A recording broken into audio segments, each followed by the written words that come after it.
Video ini disertakan sekali dengan e-book Di Sebalik Wang dan Emas, sebuah e-book yang mampu menghalang si kaya menjadi miskin dan si miskin menjadi lebih miskin. Sekiranya anda tidak memiliki e-book tersebut, sila dapatkan dari kami secara percuma. Untuk mendapatkan e-book tersebut, sila hubungi kami melalui butiran cara menghubungi kami seperti mana yang terdapat di akhir video ini. Akibat Perang Dunia Kedua, ekonomi dunia telah hancur secara keseluruhannya.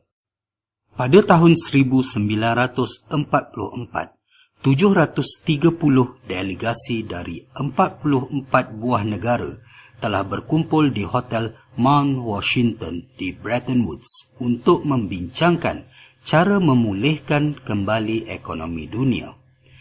Hasilnya, perjanjian Bretton Woods telah ditandatangani. Antara isi penting perjanjian Bretton Woods ialah setiap negara anggota bersetuju untuk menyandarkan mata wang masing-masing dengan US dollar dengan jaminan 35 US dollar bersamaan dengan 1 aun emas. Akibat penglibatan Amerika dalam Perang Vietnam di antara tahun 1965 hingga 1975, ekonomi Amerika hampir bankrupt. Tuntutan rasmi terhadap Reserve Emas Amerika Syarikat melambung kepada 32 bilion dolar, sedangkan reserve emas yang ada hanya 1/3.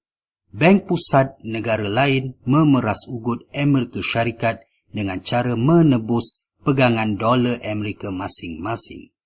Tindakan negara tersebut membuatkan USD menjadi goyah. Amerika di bawah pimpinan Presiden Nixon bertindak licik dengan memutuskan ikatan antara dolar Amerika dan emas. Ini bermakna Amerika Syarikat memungkiri perjanjian Bretton Woods. Langkah Amerika ini diikuti oleh negara-negara lain di seluruh dunia yang tidak lagi menyandarkan mata wang masing-masing kepada emas. Maka, bermulalah satu era baru dalam ekonomi dunia apabila mata wang menjadi komoditi di mana perdagangan mata wang tersebut dikenali sebagai forex.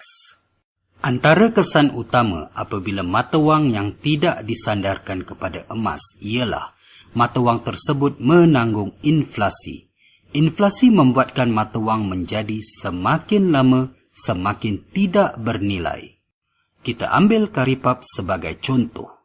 Pada tahun 1980, sebiji karipap boleh dibeli dengan harga 10 sen. Berbanding tahun 2010, sebiji karipap berharga 40 sen.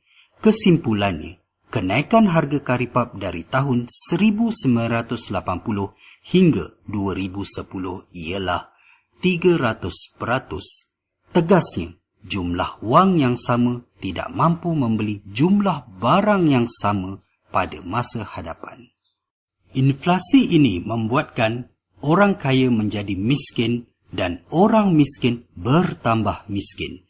Persoalannya, bagaimanakah cara untuk mengatasi masalah ini? Jawapannya ialah emas.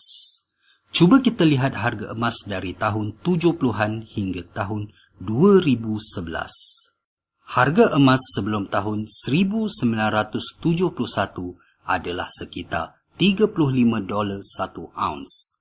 Pada tahun 2011, harga emas meningkat sehingga $1,350 1 ounce. Malah, apa yang lebih mengejutkan, 1,400 tahun dahulu, kita boleh membeli seekor kambing dengan harga 1 dinar, iaitu emas seberat 4,25 gram.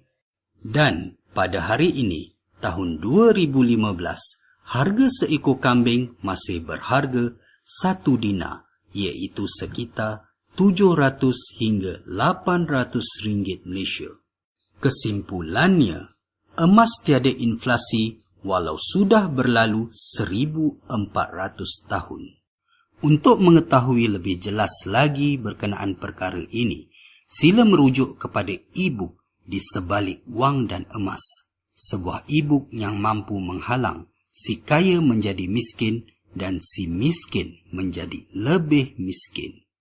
Kami adalah perunding yang telah dilantik oleh sebuah syarikat emas tempatan bagi memberi khidmat nasihat kepada orang ramai untuk menyertai syarikat emas tersebut sebagai rakan niaga.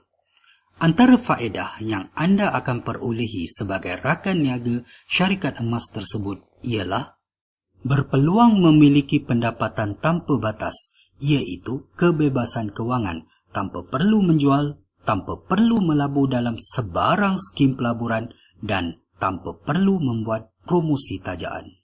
Selain itu, anda juga berpeluang membeli emas dengan harga yang jauh lebih rendah daripada harga yang ditawarkan oleh kedai-kedai emas biasa. Di samping itu, anda juga berpeluang memulakan perniagaan emas anda dengan modal permulaan serendah RM450. Malah, banyak lagi faedah-faedah lain yang ditawarkan oleh pihak syarikat tersebut kepada anda selepas anda menyertai kami. Untuk keterangan lanjut, sila dapatkan video dan e-book keunggulan emas berbanding mata wang secara percuma. Untuk mendapatkan video dan e-book keunggulan emas berbanding mata wang secara percuma, sila hubungi kami berdasarkan cara menghubungi kami seperti mana yang tertera di skrin anda sekarang.